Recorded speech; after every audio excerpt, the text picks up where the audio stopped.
Santos de hoy, 13 de junio. San Antonio de Padua, presbítero y doctor de la Iglesia.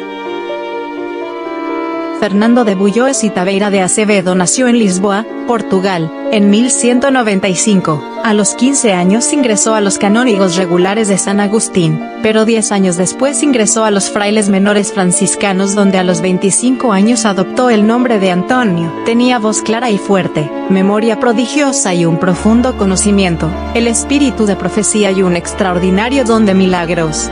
Su fama de obrar actos prodigiosos nunca ha disminuido, y aún en la actualidad es reconocido como el más grande taumaturgo de todos los tiempos. El Papa Gregorio IX lo canonizó menos de un año después de su muerte en Pentecostés el 30 de mayo de 1232. Nació en Lisboa, en 1195. Santo franciscano de origen portugués, sacerdote y doctor de la Iglesia.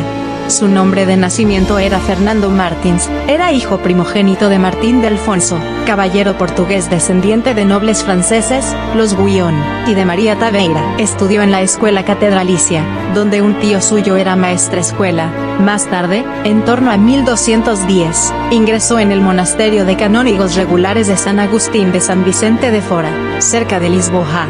Allí tuvo como maestros al propio prior, Pedro, y a un hombre de amplios conocimientos como Petrus Petri. Pero su familia y amigos no aceptaron su vocación y trataron de hacerle abandonar. Para evitar estas presiones renunció a la herencia familiar, y se trasladó en 1212 al monasterio de Santa Cruz de Coimbra, importante centro de enseñanza religiosa que contaba con una gran biblioteca.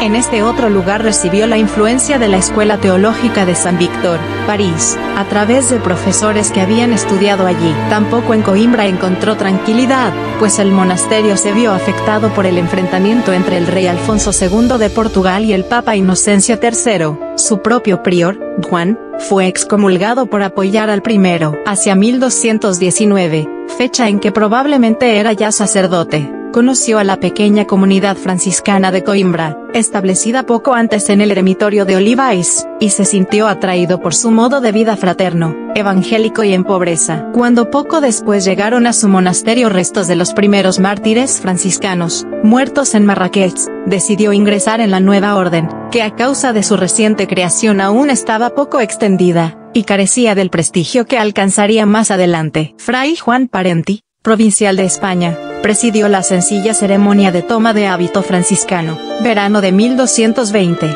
en la que cambió el nombre de Fernando por el de Antonio. El eremitorio de Olivais estaba dedicado a San Antonio Abad, símbolo de su cambio de vida. Tras un breve noviciado, e impulsado por el ejemplo de los mártires franciscanos, parece que en otoño de ese mismo año embarcó hacia Marruecos junto con otro hermano de orden, Fray Felipe de Castilla, para alcanzar él mismo el martirio. Sin embargo, al poco de desembarcar contrajo la malaria, enfermedad que le dejaría secuelas para toda la vida. Convaleciente todo el invierno, se vio obligado a abandonar el país. Su intención era ahora llegar a las costas españolas, y desde ellas volver por tierra a Portugal, pero una tempestad llevó el barco en que viajaba hasta Sicilia.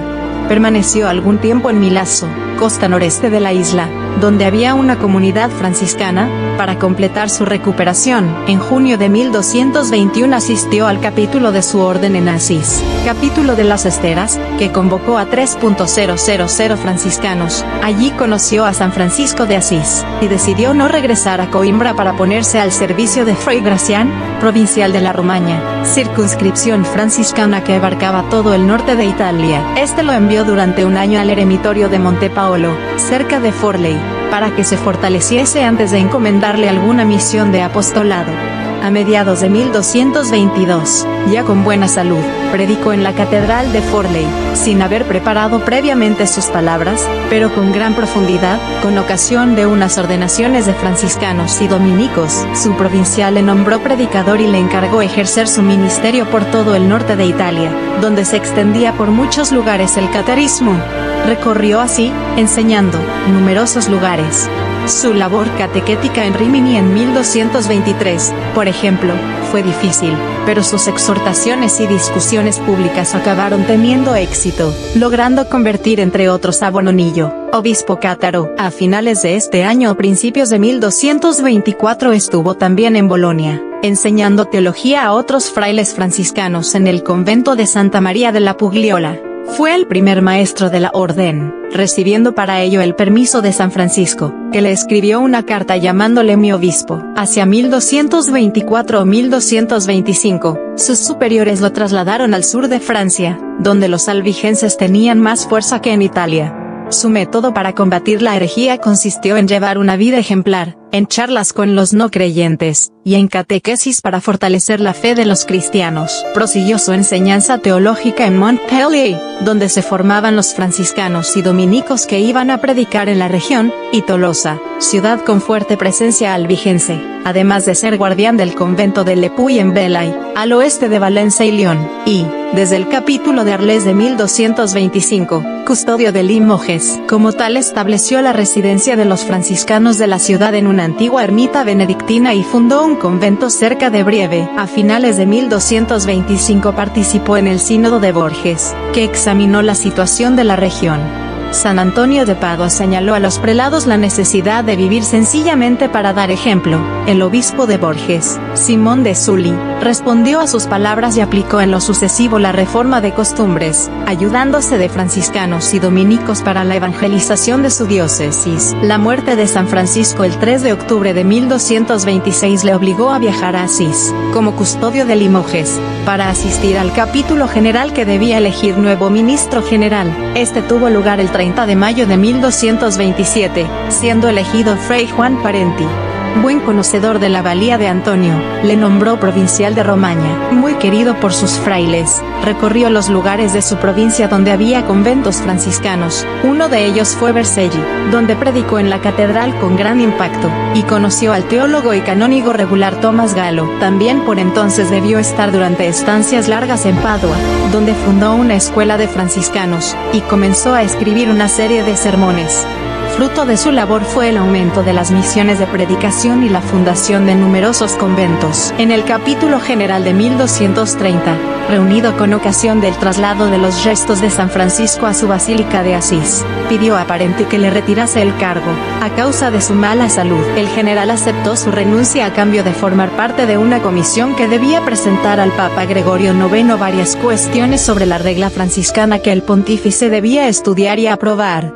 Ante él y la curia romana predicó por entonces Antonio, siendo escuchado con entusiasmo. El Papa lo llamó Arca del Testamento. Es posible que colaborase en la redacción de la Bula Quo Elongati, respuesta a los problemas planteados por la orden al pontífice. Después marchó al que sería su último destino, Padua, en la que se entregó con tal ardor que en lo sucesivo a su nombre quedaría asociado el que la ciudad, Antonio de Padua.